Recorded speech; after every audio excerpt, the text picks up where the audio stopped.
कौसल्या सुप्रजा रामपूर्वा सन्ध्या प्रवर्तते उत्तिष्ठ नरशार्दूल कर्तव्यं दैवमान्निकम्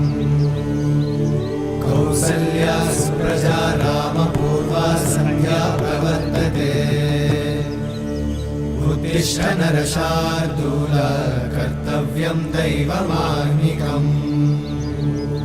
उत्तिष्ठोत्तिष्ठ गोविन्द उत्तिष्ठ गरुडध्वज उत्तिष्ठ कमलाकान्त त्रैलोक्यं मङ्गलं कुरु उत्तिष्ठोत्तिष्ठ गोविन्द उत्तिष्ठ गरुडध्वज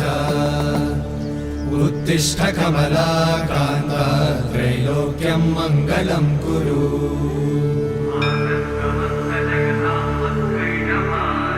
मातः समस्त जगतां मधुकैटभारे वक्षो विहारिणि मनोहर दिव्यमूर्ते श्रीस्वामि निश्रित जनप्रिय दानशीले श्रीवेङ्कटेश दयिते तव सुप्रभातम् तव सुप्रभातमरविन्दलोचने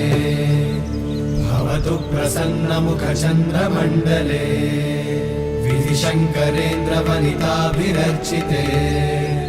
वृषशैलनाथ दयिते दयानिधे अत्यादिसप्तऋषयः समुपास्य सन्ध्या आकाशसिन्धुकमलानि मनोहराणि आदाय पादयुगमर्चयितुं प्रपन्ना शेषाद्रिशेखर विभो तव सुप्रभातम्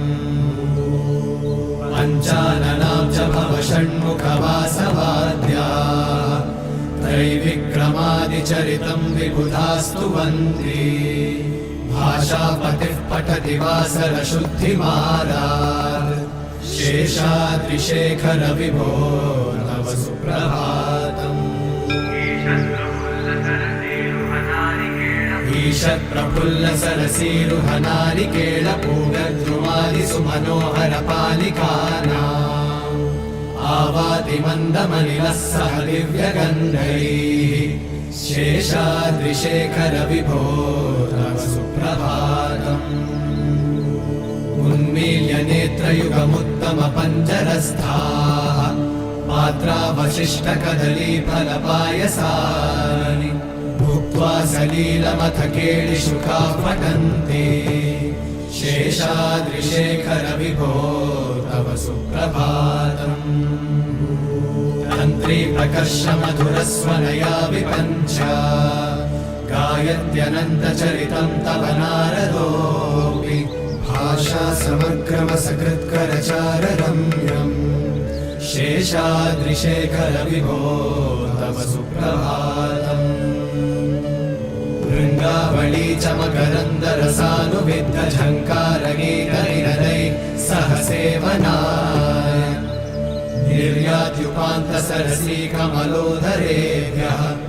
शेषाद्रिशेखर विभो तव सुप्रभातम् योषागणेन वरदन्निविमध्यमाने घोषालयेषु दधिमन्थनतीव्रघोषाः रोषाकलिं विदधते ककुवश्च कुम्भाः शेषाद्रिशेखर विभो तव सुप्रभातम् पद्मेशमित्रशतपत्रगतानि वर्गाः हर्तुं श्रियं कुवलयस्य निजाङ्गलक्ष्म्या